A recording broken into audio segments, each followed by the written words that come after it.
Hi, Daddy. Surprise. I'm so sad that I can't be there tonight, and I'm all the way across the world, but I didn't want to miss out on the opportunity to toast you.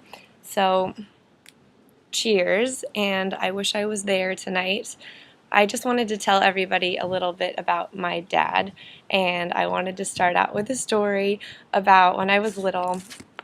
Every little kid has things that they're obsessed with. For me, it was American flags.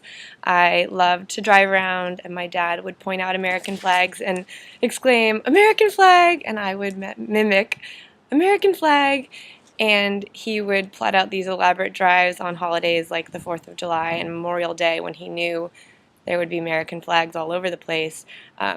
And he would take such pleasure in my American flag exclamations all around these blocks around our house. And I think the reason I'm telling this story and the thing that I love probably the most about my dad is that he takes such joy in memories and other people's joy. And I know you all know he's a jokester, but he goes way out of his way to make memories and make special moments.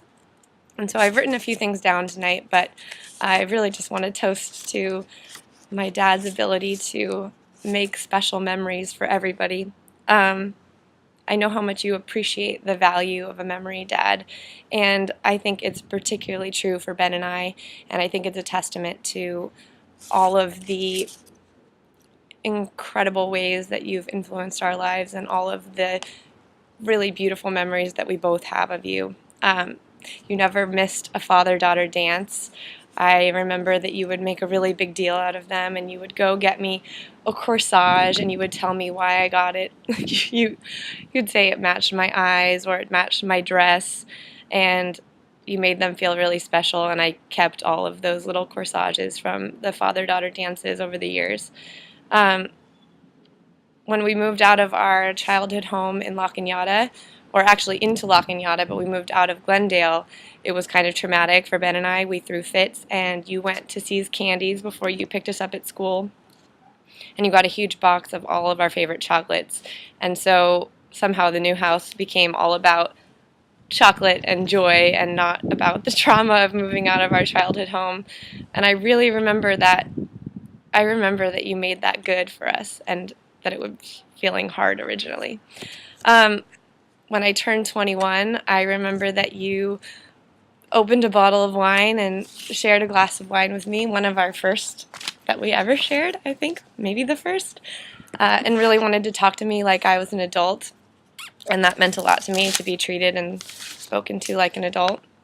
Um, my favorite father-daughter memory probably is when I was looking at colleges. You took me on a tour of the Midwest and Colorado. We went to Ohio and Colorado and Indiana, but before we left, you went to the record store or the CD store when those still existed, and you picked out like all of the hottest music at the time because you wanted to drive around and have that memory and have that music. And to this day, those songs that we listened to driving around the country and looking at colleges remind me of you, particularly John Mayer. I love that CD, and that reminds me of you. The other thing that you do that I love is you like to make moments and not just memories. Anyone who knows my dad knows that he breaks out chips and salsa and ice cold Cokes on hot days. He likes grilled cheese and soup. On cold days when it's raining, he likes movies and pizza at home.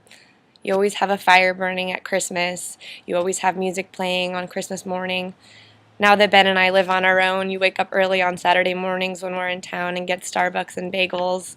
Um, you call me regularly on your drive to work, and I know that that's something that you used to do with Grandma. And so that means so much to me that I've become a part of your routine and part of your drives. You're so committed to making memories and making them meaningful, and I'm so glad that I have them. And I'm speaking in past tense, but I love this about you, and it makes me so excited for future weddings of Ben and mine and grandchildren for you and our babies. And I have such faith that everything to come is going to be beautiful and amazing, and I'm speaking to a computer and I'm welling up with tears just thinking about it. And thank you for being the man that you are. And I hope you have a wonderful birthday. To the man who says he knows me the best because he met me first, I love you, Daddy. Happy birthday. Cheers. And now I have to turn it off.